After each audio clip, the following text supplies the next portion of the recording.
Sveiki visi! Jūs žiūrite kanalą Bitai ir Vaitai. Tai 80 pamoka, kurios metu mes kalbėsime apie bazinės klasės metodų kvietimą. Prieš pradedant, prašau paspauskite mygtukus like ir subscribe.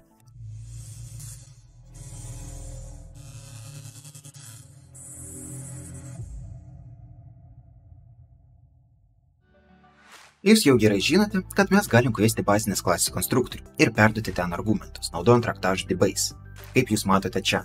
Bet lygiai taip pat mes galim kviesti ir bazinės klasės metodus. Tarkim, aš A klasėje aprašysiu kažkokį metodą. Vadinsime tą metodą printAllValues ir pasakysime, kad naudojant tą metodą mes išvesime visos reikšmės, kurios čia pas mus yra aprašytos. O viduj B klasės mes sukursime lygiai tokį pat metodą ir irgi išvesime tos reikšmės.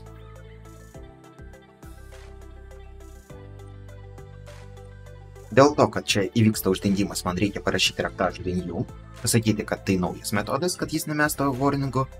Ir kaip matote, aš čia darau lygiai tą patį veiksmą, kuris pas mane yra padarytas ir čia. Aišku, čia labai paprastas pavyzdys, tiesiog, kad jūs suprastumėt. Jeigu kažkoks veiksmas yra jau daromas bazinėje klasėje, o mes norim tik papildyti tą veiksmą, pridėti kažkokių papildomų veiksmų, tai mums nebūtinai tuos visus veiksmus aprašinėti ir čia. Mums nereikia kartuoti visą turinį to metodo, mes galim tiesiog tą metodą iškviesti čia, naudojant raktažodį base. Ir aš čia galiu pasakyti, kad noriu iškviesti base printAllValues.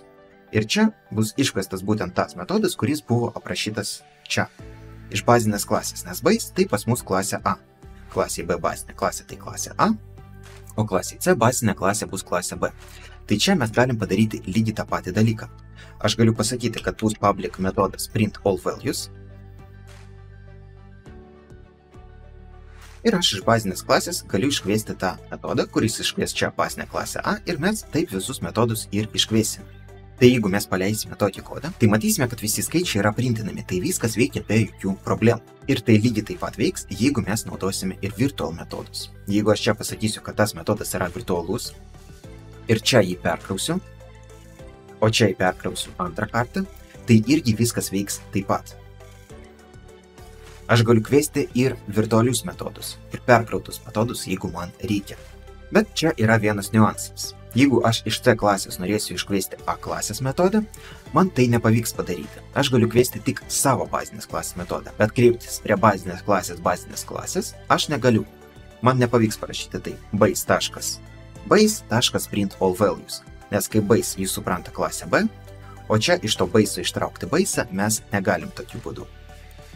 Tai tą base galim rašyti tik vieną kartą. Va toks paprastas dalykas pas mus yra. Ir čia, jeigu mes norėsime per mūsų kintamai kažkaip gauti bazinę klasę, tarkim parašyti c.base ir iš to base'o kažką iškviesti, taip irgi pas mus neveiks. Aš čia negaliu tai padaryti, aš galiu tą base naudoti tik viduj klasės. Už klasės ribų tas base pas mane neveiks. Dabar pažiūrėsime į realų pavyzdį, kur tai galima pritaikyti. Tai mes turime klasę person ir turime klasę student iš praeitų pamokų. Ir kaip prisimenate, čia pas mus yra metodas equals. Bazinėje klasėje equals metode mes tikriname vardą ir pavardę. Lygiai tą patį mes darome ir čia, tikrinam vardą ir pavardę. Tai tam, kad nedaryti tą veiksmą, mes galim parašyti čia tokį dalyką. Mes galim iškviesti bazinę klasę ir pasakyti, kad kviečiame equals metodą ir į tą equals metodą mes perdodam objektą, sakant object. Jeigu ir ten jau nesutaps vardas ir pavardė, mes gausime false ir net neįsime prie mokyklinės įstaigos patikrinimo. Mes tiesiog atiduosime atgal false iš čia. Ir mums nereikia kartoti tos pačios logikos, mes galim tiesiog parašyti čia tokiu būdu. Lygiai tas pats ir čia su getHashCode. Įsivaizduokite, kad mes visgi nusprendėme naudoti savo kažkokią realizaciją. Sakysime, kad pagal nutylėjimą hashas pas mus yra 0. Ir mes praeiname pro kiekvieną raidę mūsų vardą ir atliekam tą hashą. Ir po to tą hashą padarysime su age'u ir atiduosime atgal tą rezultatą. Tarkim, va toks pas mus bus algoritmas. Tai student klasėje, kad tų pačių veiksmų nedaryti, jeigu mes taip norim, mes galim iš bazinės klasės iškviesti tą getHashCode ir tiesiog pritaikyti mokyklos hashcode. Arba padaryti lygiai tą patį dalyką. Tik čia prie pradinio hash'o mes galim iškviesti base.getHashCode ir praeiti jau pro mokyklos pavadinimą ir irgi suksorinti visus tos dalykus ir atiduoti atgal.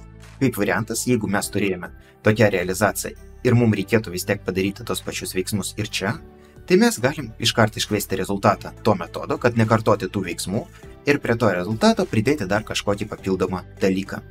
Ir aš galiu kviesti tą bazinį metodą ne tik viduj to metodo, kuris turi tą patį pavadinimą, o ir viduj kitų metodų, jeigu man reikia.